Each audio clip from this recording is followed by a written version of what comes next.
Welcome to True Mysteries of the Pacific Northwest, stories of strange and unexplained people, places, and events, often lost and obscured in the mists of time. I'm your host, Kit Crum. This podcast was inspired by Mike, who sent me an email asking, "Are True Mysteries of the Pacific Northwest nothing more than urban legends?"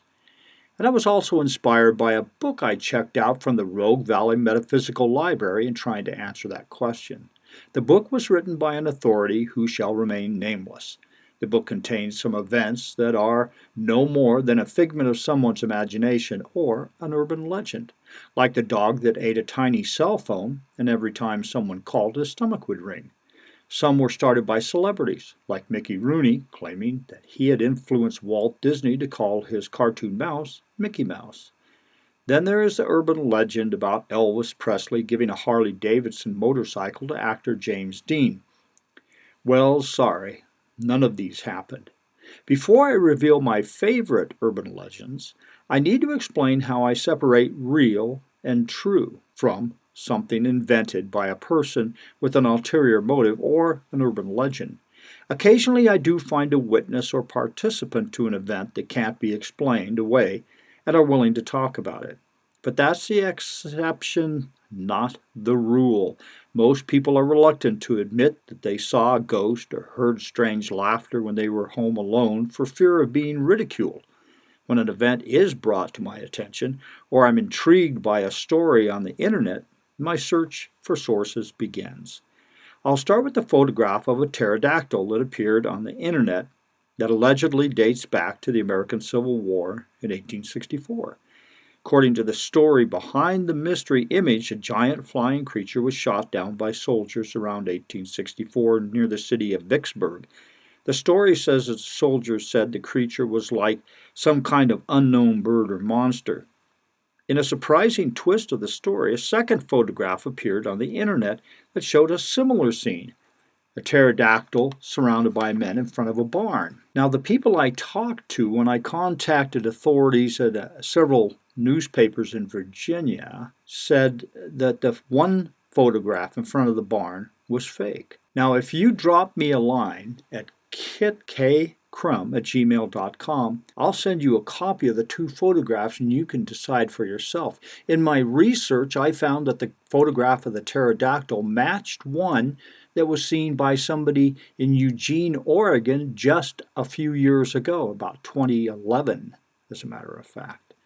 So, urban legend, pterodactyls shot down by soldiers in the Civil War. The people I talked to said archived newspapers from that year indeed showed a tintype photograph or a photograph from that era of these soldiers standing on a pterodactyl's wing and beak. Well, there you go. You can't beat what was in the newspaper back in 1864. Again, if you're interested in seeing these photographs and comparing for yourself and trying to figure out which one was photoshopped, drop me a line at kitkcrum@gmail.com. I'll send you a copy of each of the photographs, the one of the Civil War, soldiers standing on the pterodactyl, and that photograph of the men in front of the barn holding up a pterodactyl.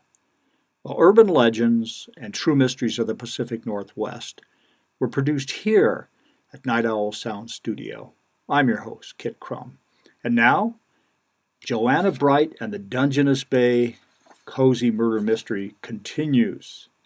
And as you remember, Joanna Bright got tired of the threatening notes. She bought a gun, she put up alarms around the house, and finally, hearing noises, she lay on her bed, pillows at the foot of the bed, gun pointed at the door, and slowly fell asleep. And that's where Chapter 9 picks up. Joanna spiraled up from a deep sleep, not awake, but not asleep, felt the gun against her hand, grasped it, taking aim at the middle of the door, and dozed again.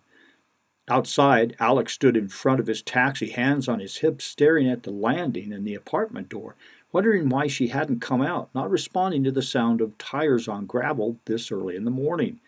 Then bells and whistles went off, and he ran up the stairs and knocked once only to have the door swing open. It wasn't even latched. With all the stealth he could muster, he crossed the floor, then laughed at not just calling out to her. then heard Rusty growl. Joanna blinked awake at the sound of Rusty's growl, shook her head to clear the fog. Then she heard footfalls on the planks outside the door, and Rusty was at the door. She tapped the side of the bed until he came over. Then she sagged into the bed, sighting the gun on the middle of the door, finger on the trigger. Alex stopped in his tracks. The words "Get out" were written in what looked like blood on the hall wall. He shook his head and cursed under his breath. That was it. All it took. Joanna could just make out someone in her apartment whispering. Were there two intruders? She took a deep, calming breath and pulled the trigger. When a hole in the door splintered, Alex dropped to the floor, shouting, "Joanna! Joanna, it's Alex! Everything is all right. Put the gun down." He crept to the door on hands and knees. "I'm going to open the door now." When he stood and opened the door, Rusty was growling and baring his teeth, blocking his way. "What the hell is going on? Are you all right?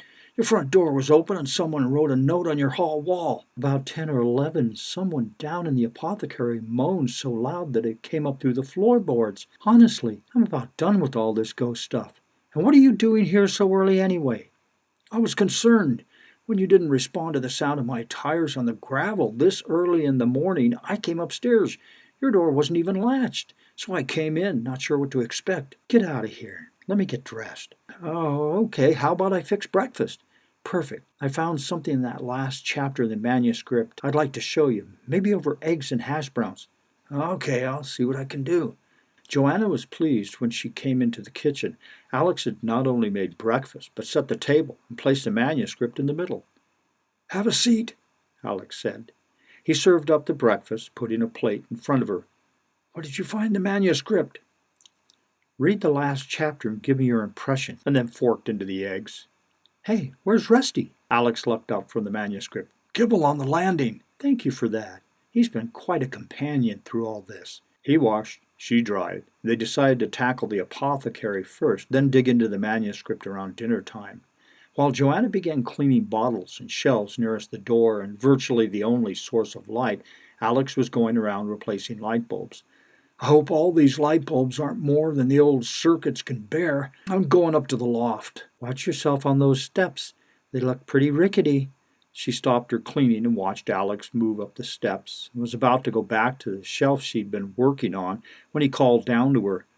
"We've got footprints up in the dust up here. Have you been up here?" "No, I was saving the loft for last, or for you."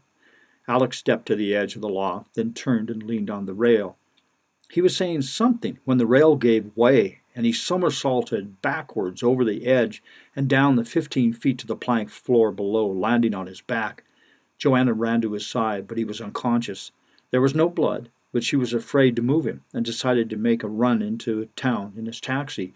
When she slid behind the wheel, the key was in the ignition, but she grabbed the bike that she spotted for the two-way and was greeted by a man who identified himself as a ham operator and that he'd send an ambulance down from Lincoln City, but it would take a half an hour. She ran back inside the apothecary. Alex was still unconscious. "Miss Bright, are you in there?" "Yes, back here. Alex fell from the loft. An ambulance is on the way." The mayor crossed the floor and looked over her shoulder. "My Lord, what happened?"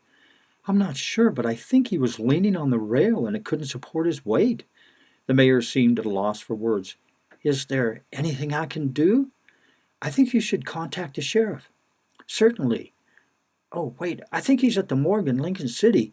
I'll go to the police officer and see if the dispatch can reach him." Joanna watched the mayor leave, wondering why he had stopped by. When she turned back around, Alex opened his eyes. She placed a hand gently on his chest. "You've taken a terrible fall. An ambulance is on the way.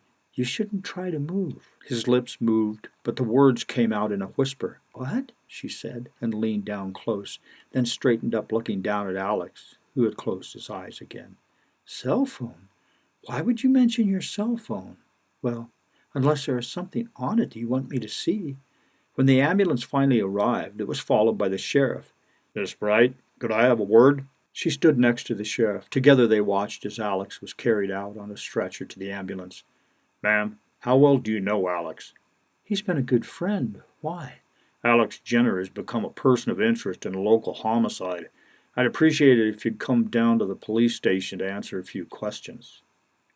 Be sure to listen to Chapter 10 to find out what those questions were and what involvement in a homicide Alex had. This is Ned Branch. On behalf of Joanna Bright, thanks for listening.